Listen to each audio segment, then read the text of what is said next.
First on the list, DJ Moore. How could he not after his first catch with the Bears goes for a 62-yard touchdown, weaving through those blockers. I loved how that screen game looked. I love that these two, A.J. Brown and Hurts-like connection, they're best friends in camp. Every single tweet, every single day. Highlight catch from DJ Moore deep down the field. Highlight in the red zone drills. Highlight after the catch. He has been a monster in camp, and it's just the little signs. Read the tea leaves. The guy's going to be a beast. DJ Moore is a phenomenal pick in round 4, especially if you can stack him up with Justin Fields at that turn, round 3-4 turn. Love that type of move right there. The secret is out. Tank Dell is the best late round sleeper in fantasy football. He is my most rostered player, actually, in best ball drafts. I won't say the amount of them I've done because it might ruin my marriage before it even starts, but let's just say it's a lot. I have him in over 50% of my early drafts, and I am so pumped. We saw exactly why. This is a guy I'm targeting, and thankfully, I had him before everyone else woke up. Let's talk about him real quick. 8 targets, 5 catches, 65 yards. We had that incredible concentration grab for a touchdown. Great speed on a 24-yard reception earlier. All camp. Coach is raving about his work ethic, the type of guy you love to coach. He's absurdly open all over the field. And then after the game, D'Amico Ryan said, Coach, good to see Tank make some plays. We've seen him make a lot of plays, all those same plays in camp. So it's good to see him do the same thing in a game. He's going to be an explosive playmaker for us. And remember, CJ Stroud banged the table after working out with him at the compound, Tank Dell. He said, I need this guy. I want this guy. The team listened. They traded up, and they went and got Tank Dell. And all camp, he's been the go-to guy. Him and Nico Collins apparently battling for that wide receiver 1 spot.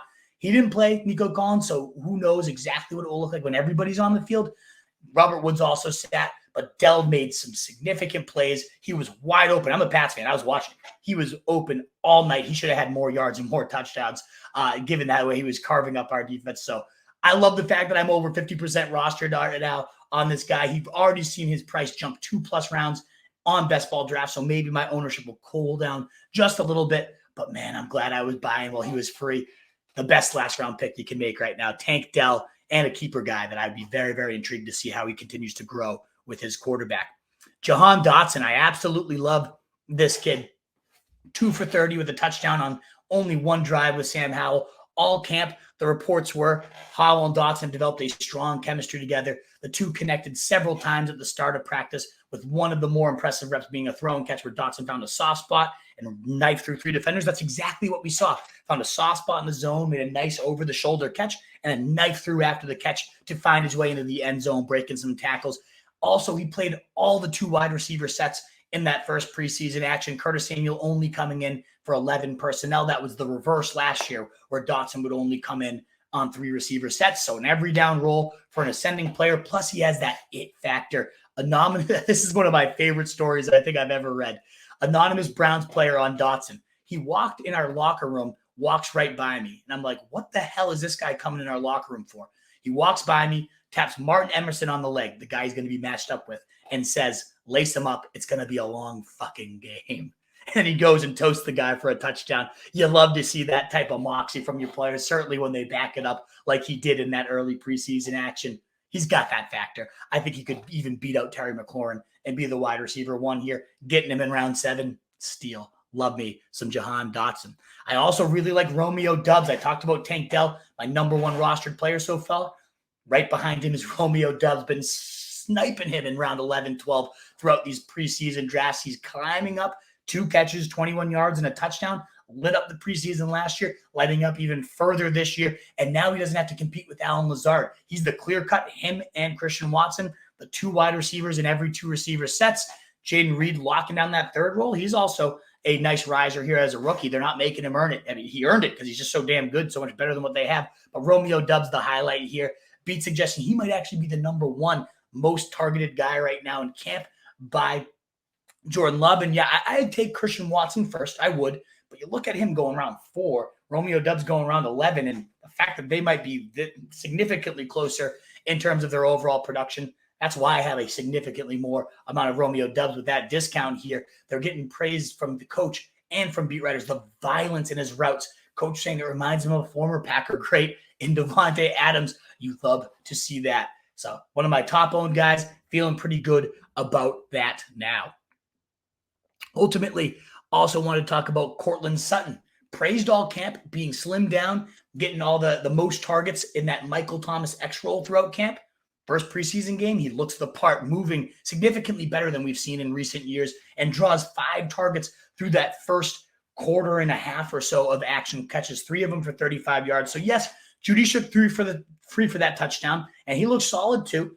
But Judy's going in round 4. Sutton's going in round 9. And just like the Packers we were just talking about, I imagine the production will be much more met in the middle than these price tags reflect. In fact, Sutton, again, targeted more often in camp so far. I'm a big fan. Sean Payton saying he looks healthy, strong. I'm expecting 2019. Courtland Sutton, he had 1,200 yards and 6 touchdowns that year after dropping 10 pounds from his playing weight, but just being stronger and physical. You'll love to see all of those things for Courtland Sutton. I now want to talk quickly about, just type in a note here. So on the quarterback risers, we mentioned that Kenny Pickett was a definite riser, and all ships often will rise when it's strong quarterback play, certainly at the wide receiver position. First guy, Deontay Johnson. Only 7 passes. 3 of them went to Deontay Johnson. He caught all 3 of them, 32 yards. Very solid target per route rate right there. The big thing, though, was all last year, they could never get on the same page, Kenny Pickett, Deontay Johnson. So much of Johnson's games relying on hitting him right out of that break as he destroys the defender's ankles. He's right there. That just wasn't there. The trust, the chemistry. Obviously, in one drive, 3 catches, 32 yards. I think it's absolutely going to be there. And he is so overdue for some massive touchdown regression. We could see Johnson return to that guy he was just 2 seasons ago where he was a top 10 receiver in fantasy. Definitely buying the bounce back now that I saw him and Kenny Pickett connect much more. But we don't want to forget George Pickens, the absolute monster, the flashy guy here. Has a 33-yard touchdown catch. Every single day you're seeing the new hype video out of camp, mossing people, breaking tackles, and then he goes out, makes multiple defenders miss after the catch on the starters only drive. You just got to love the fact that everyone's clamoring for a breakout of George Pickens, rather. That him and Pickett have a great otherworldly connection. He looks phenomenal there. I got to call Skyy Moore. Despite leaving the game with a rib injury, despite being called day-to-day, to me, he was definitely a riser so far. All accounts saying star of training camp. Nobody was targeted more than Elijah Moore, not even Amari Cooper. He's been moving all over the place, garnering the most targets, making the most plays out of everybody. And then you see it. First drive of the preseason, first play, he's in the backfield, motions out, catches a 6-yard out. Next play, he goes into the backfield, takes a handoff, and rips it for 18 yards. So this versatile role, playmaker, getting the ball finally, which for whatever reason was not getting it with the Jets. You love to see all that. And Watson, according to every report and just a brief glimpse of preseason play we saw, he looked really, really good. And that never looked like the case last year during the preseason, during practices, during his in-game action. I was very worried about Watson, but he certainly looks like he has his mojo back. So Elijah Moore, up to my wide receiver 39. And if you need a wide receiver in that round 8 range, he is the guy I'm looking to first, just ahead of Skyy Moore. I do have to mention the Giants passing game has apparently lit it up so far in camp. Daniel Jones looks, quote, like a completely different quarterback this year. So much more comfortable and in control, playing so much faster. And these new weapons have the offense opening up. It is cool to see, according to Connor Hughes. And then you look at, okay, so Daniel Jones takes the next step. Who goes up with him? I really do, by the way. Daniel Jones is the most rostered quarterback I have. 41% of my teams. I'm a nutcase. I love the guy. I think it really could be a Josh Allen-like type of jump when you add in a weapon like Darren Waller and then Paris Campbell, Jalen Hyatt, all these new speedy wide receivers around him. And that second year in the day ball scheme, we saw Josh Allen go from 20 touchdowns to 34 touchdowns. Could see Daniel Jones going from 18 to 30. And, man, he was already the quarterback 8 last year just on the rushing alone. You mix in some passing. I could talk about Daniel Jones all night. This is not about him. It's about his pass catchers. Darius Slayton, the biggest one to note. Now, Darren Waller, 22 targets, led training camp with there. He is changing the offense. There were practices that they reportedly had to take him out because they just wanted to see Daniel Jones target someone else. You love to see it. So Darren Waller, love the guy. Late 6th, early 7th round. He's my tight end of choice. I have him higher than Dallas Goedert. I think he is absolutely going to blow up in this offense and open it up in ways that they could never do last year. But Darius Slayton, often going as the last wide receiver behind Hodgins, behind Paris Campbell, behind Jalen Hyatt. And he has been far and away, according to beat writers, the number one wide receiver behind Darren Waller, but otherwise the next guy up. 18 targets compared to 22 for Darren Waller throughout camp. And the quote directly, I don't know how you can make an argument for any receiver but Darius Slayton leading the room in receiving. Most catches downfield against Adoree Jackson and everyone else, multiple touchdown catches versus the Lions and joint practices. Their chemistry is out of control right now, according to the beats. You love to see that. You also love Paris Campbell, though. Slot weapon. Richie James was a top 15 guy when he took over as a starter in that slot. It's a great, valuable dink and dunk role for a high possession type of quarterback with Daniel Jones. So I think Paris Campbell, great, moving in the backfield a lot. Love to see it. All great stuff, great value, and you love to see it. Now, third on the list behind in Paris Campbell and Darius Slayton, Darren Waller all got rested in preseason week 1. Isaiah Hodgins didn't. So I love Hodgins. I love what he did. He led the team in receiving touchdowns despite only being there for 5 weeks. I mean, the guy has great red zone chemistry. I still think he's valuable. But he did play in the preseason week 1, and those other guys rested. It just tells you a little bit about the pecking order that we have here. I do want to note, too, Saquon Barkley's 4th on the targets for that team. I did see my guy, Mark Gonzo, in here asking about Saquon Barkley. What's good with all this hate? How is he not the 3rd back off the board? So I have him at running back 5, and I still have him as a first rounder in my top 12. But I do have Nick Chubb and Tony Pollard ahead of Saquon Barkley. If you want to go Saquon, I think they're the same tier. You can justify Saquon. I think the Giants take another step. That only helps his touchdown options, even if his overall touches go down a little bit. The efficiency goes up in a better offense. I'm with you. I love Saquon. I have nothing against him. If you want to put him as your running back 3, that's fine. But I do have Pollard and Chubb just a little bit higher. Just personal preference, personal taste. I think the Giants are going to become a bit more of a pass-happier team this year, but I could be dead wrong. So, Gonzo, let me know what you think if I'm nuts to have him behind Tony Pollard and Nick Chubb. Just figured that would be worth mentioning while we're talking about the Giants. Moving on to the last couple receivers I want to talk about. We got Skyy Moore with Kadarius Toney, probably the biggest faller at wide receiver this preseason, given he hurt his knee out the entire training camp and rest of preseason. Expected to be back week 1, but that is valuable time to be building that chemistry, to be learning this offense. So we do have Kadarius Toney as a major faller, but in his fall, Skyy Moore has risen. He's the most targeted wide receiver in camp so far. He's taking all the reps with the ones, even into wide receiver sets, not just a slot guy playing alongside Justin Watson and MVS, alternating in 2 wide receiver sets. Skyy Moore, the one that is locked in, fully praised by Andy Reid, by his teammates, how much he has improved his routes, quickness, his hands, his consistency. Every single rep is going his way. I love it. Skyy Moore is a great 8th-round target, mopping up the catches there from Pat Mahomes. Calvin Ridley, hyped all offseason as not just the best receiver in camp, the best player in camp, all on the field, pops more than anybody else, according to the beat writers there. Ask anyone, quote, who watched Calvin Ridley the first week of camp, and they can attest the fact the receiver looks like a special talent. Everything said about his route running, explosiveness, overall ability has all been true. He deserves praise from Doug Peterson, everything that he's earned. He goes and steps out there, first preseason game, 2 catches, 21 yards, 1 drive, see you later. He's out. Love it. Looked completely smooth, like he never missed a beat. Looking very good. He goes early round 3 now. I don't hate it. I've always been a Calvin Ridley guy. I know he hasn't played in 2 years, but I'll tell you this, eyeball test-wise, it looks like he has not missed a single step, so I'm a big fan of him. But I also have drafted even more often Odell Beckham Jr. He goes around 10 and 11 right now, and I think he's going to be the best receiver for the Ravens. All beat writers agree with me. So far, he's been the most consistent receiver by performance, by usage. Him and Lamar Jackson have apparently developed an amazing downfield rapport. Now, Zay Flowers has looked great. He's a special weapon after the catch. They really like him. Rashad Bateman kind of being a little bitch in camp, and the coaching staff seems to be putting him back in his place, giving Odell Beckham all the reps ahead of him right now, and tweets every day. Boom, 40-yard bomb on 7-7. The star was Odell Beckham. Probably has Lamar Jackson's longest catch at camp, the most efficient receiver in camp. He is special. John Harbaugh and Odell Beckham, pretty much full steam ahead. Last couple of days, he's been most of his work, and he's probably had all of his best days. He's looking great. We're happy to have him here. Lots of videos of deep balls going his way. It looks like Odell's ready to go. Last time out, he was a beast for the Rams. Caught a touchdown in all but 2 games of those last 7. I think he's in a great spot to lead this Todd Monken new aerial charge. Mike Williams didn't see him play in the preseason, but the big slot role coming his way. Now, he's only in his career played 11.2% of his snaps in the slot.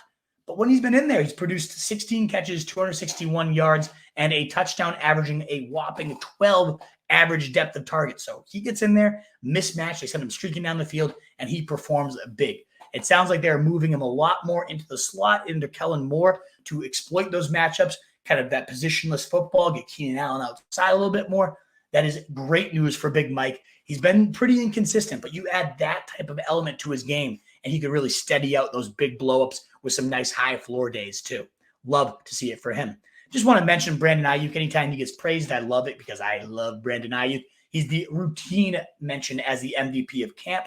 He was called the team's breakout player despite leading the team in receiving yards last year because he's been on that next level. People calling him the next top 5 receiver in the game. I think he has that talent. Even Kyle Juszczyk, very reasonable guy, says, that's Brandon Aiyuk. Wow, he's moving different now. It's crazy how much more efficient, explosive you look now. He's confident where he's been, confident where he's going. The game is slowing down for him. He looks different than everyone else on the field. You got to love that quote here. Even Deebo Samuel, you can't cover that boy in a phone booth, says Deebo Samuel. There's a good argument that he is the most consistent, best player on the field throughout camp. You love to see it for Brandon Aiyuk. I will hype him up every day, all day. Couple of quick hits. Alec Pierce lighting up the Colts camp, having the best rapport so far with the deep-armed Anthony Richardson. I'm a big fan of Alec Pierce, so I'm definitely going to continue to draft him at his pretty much free price tag. Another deep threat I really like, DJ Chark. They need a number 1 there for the Panthers, and so far, DJ Chark has earned the trust quote from Frank Reich of Bryce. He's been the guy that is always there for him, and he sees him one-on-one. Bryce is going to take that chance. DJ Chark has earned that right from Bryce. You love to see that. He leads the team in preseason targets so far, and just a couple of years removed from a 73,000-yard, 8-touchdown season, was the wide receiver 16 in 2019. It's not like DJ Chark hasn't done it before, so I am a big fan of him as well. And T.Y. Hilton, he was used very well under. He was old and decrepit and still was the wide receiver 14 and wide receiver 26 under Frank Reich, who does like to rope it and rope it deep. JSN, shredding camp, looking every bit like the best receiver in this camp. 3 catches, 25 yards, and just about a quarter of action. Nobody could run near the guy. He was wide open. He's going to be an absolute problem. He outproduced Garrett Wilson and Chris Olave, the 2 most exciting rookies we've seen in a long time. JSN was better than them when they were on the field together. So just a guy that you got to love, even in a crowded situation with Tyler Lockett and DK Metcalf. He's rising up the board. Mecole Hardman reportedly has locked down that starting slot role. Getting a lot of praise from Aaron Rodgers. You'll like to see that. Gabe Davis, fully healthy, star of camp, says, ankle injury really slowed him down. He feels back to his true self. Either way, you're getting him 4 rounds later than you had to last year. You're buying him. He had 890 yards and 7 touchdowns last year. You do that in round 7, 8, that's a pretty good pick. What if he just blows it out of the water like he did in the playoffs when he said he finally felt healthy and just goes bananas? You're buying him at his floor instead of his ceiling where you had to buy him last year. I think Gabe Davis is a great buy. I know a lot of you probably turning the podcast off now. I appreciate it if you don't. And Michael Wilson, the last receiver I wanted to talk about, developing a really good rapport. He's 5 inches taller than all the other receivers around him. I think he could absolutely be a starter in 2 wide receiver sets. For injuries, we mentioned already Kadarius Toney and how he's not going to be at camp at all. Definitely hurts his stock. We'll send Skyy Moore and the other receivers. Richie James looking really good in his absence. Those guys all rise until we can really get Kadarius Toney consistently on the field. He's tough to trust, but going around pick 100 now. I mean, remember all the talk. Reed, Mahomes, Nagy saying this is our true number 1. He can stretch the field. He can do it after the catch. There's still upside here. So if he's going after pick 100 now, I just can't quit you, Kadarius Toney. Quentin Johnson, I'm not freaking out. It's not an injury. 3 drops, though, in the first preseason game. I remember 2 years ago, Jamar Chase was having drop issues. So here, I'm not sitting here like, no more Quentin Johnson. Can't trust the guy ever. Just worth noting that he did drop 3 passes. Wasn't lighting up second and third stringers like you'd probably want a first-round receiver to do. He has 3 catches, 10 yards, and a touchdown, but He's supposed to make his bread and butter on those deep balls. He's just fumbling them, butterfingers. Oh, we'll see. Love the offense. I think he'll be very explosive. I think he'll definitely continue to come along. I still believe in him fully in Dynasty. But just that noted, we got to nitpick our preseason games here. Tim Patrick did tear his Achilles. Prayers up to the guy. 2 years back-to-back in training camp. Season-ending injury for him. Oh, just absolutely gut-wrenching and horrible. Tyquan Thornton fading into the New England mist, even though there's nobody for him to have to beat. He can't beat out Demario Douglas, a 6th-round pick from Liberty. See you later. Another wasted pick at wide receiver by Bill Belichick. I don't get it. Why do they let this guy draft receivers? Ugh. Devontae Adams, a couple big injuries, big names, but the injuries themselves are not very serious. Devontae Adams, leg injury, said he's fine, nothing crazy serious, expected to be back well ahead of the season. Jalen Waddle also listed as fine, but not had a timetable directly yet, so something to note. And then Cooper Kupp had a hammy injury, but he was labeled day-to-day. It's just a podcast where we're now mentioning every noteworthy nugget. Those were 3 injuries that happened in camp. I don't expect any of them to ruin anybody's season week 1 availability. Alrighty. What is up, you fantasy wolf? Thanks so much for tuning in. If you haven't already, share your thoughts in the comments, check out some more videos, and join the newest Wolfpack by subscribing below.